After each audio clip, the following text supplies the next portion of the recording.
Arminio Fraga, um economista brasileiro, ex-presidente do Banco Central, esteve na Conference Brasil, se eu não me engano, em Boston, e fez uma fala bastante polêmica, né, Débora? Você pode contar um pouco mais pra gente? Olha, Arminio Fraga, né, como eu estou falando há alguns dias, falou muito mal, né? Falou sobre salário mínimo, é um tema muito sensível e um tema que a gente precisa discutir com muita seriedade, não com dessa forma rasa que está sendo discutida aí, que foi colocada pelo Arminio Fraga. Então, Arminio Fraga teve um pronunciamento muito ruim, mas isso mostra como pensa, inclusive, Arminio Fraga, que passou pelo Banco Central e hoje tem uma asset, né, uma gestora de investimentos aí bastante conhecida, que eu não vou falar o nome para não fazer propaganda. Eu deveria falar o nome para a gente não colocar nosso dinheiro nessa asset, né? Mas vamos lá, a proposta do Arminio Fraga é de congelar o salário. Olha a receita, ele falou que essa seria a receita, gente, para resolver os problemas do Brasil. Qual que é a receita do Arminio Fraga para resolver o problema do Brasil? Congelar o salário mínimo por 6 anos. E aí ele foi duramente criticado por vários economistas, porque essa proposta, né, ela tem aquela carinha de anos 90, né? Essa proposta ela tem aquele ar de neoliberalismo dos anos 90, de tentar ali mexer com políticas de salário mínimo. E a gente sabe que nesses momentos, né, a corda sempre estoura para o lado mais fraco. A corda sempre estoura para o lado do trabalhador.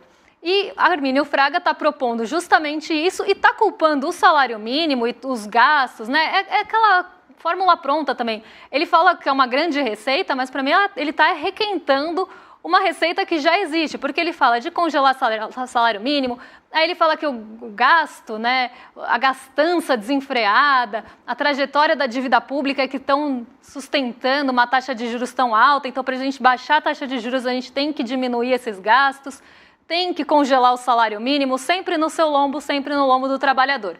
E a gente montou um gráfico aqui para a gente ver, um gráfico inclusive divulgado pela Bloomberg e pela Bloomberg Linha, que mostram como é que ficaram depois das negociações de 2025 os salários mínimos aqui na América Latina, de vários países. E vocês vão ficar espantados de ver que o Brasil não está entre os primeiros lugares ali do ranking dos salários mínimos.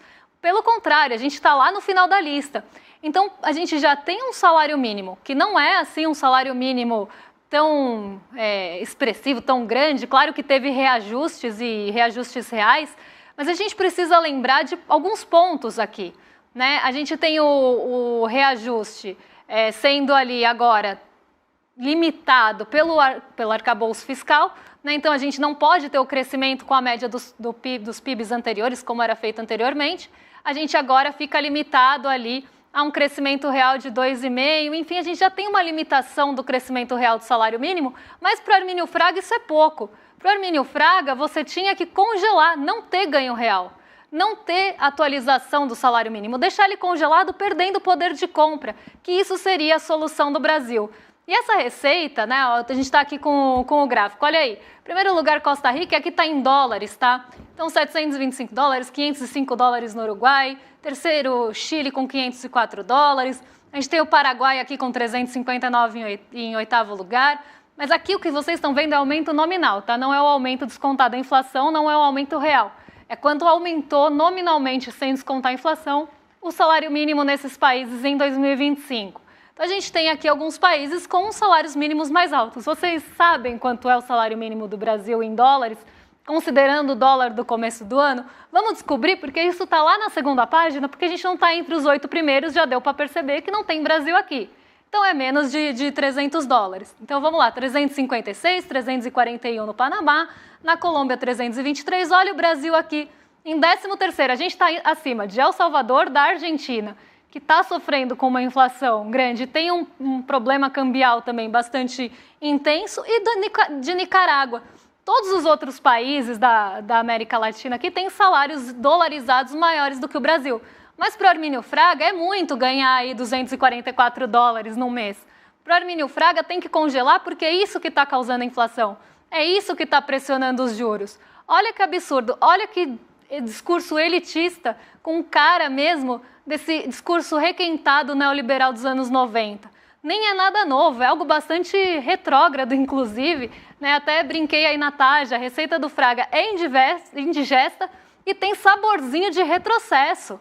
porque ele está aí mexendo com o salário mínimo, que não só é base para muitos benefícios, né? Então a gente está falando de benefício previdenciário, a gente está falando de Bolsa Família, a gente está falando de abono salarial, a gente está falando aqui de BPC, todos eles são lastreados no salário mínimo. Então o salário mínimo ele acaba sendo base para uma série de benefícios que, se você congela, você já está deixando esses benefícios também congelados. Mais que isso, o salário mínimo ele é ali uma medida de diminuição da desigualdade. Você congela o salário mínimo, você aumenta essa desigualdade e mais ainda. Então a gente pode ir empilhando aqui motivos para falar o quanto isso é absurdo.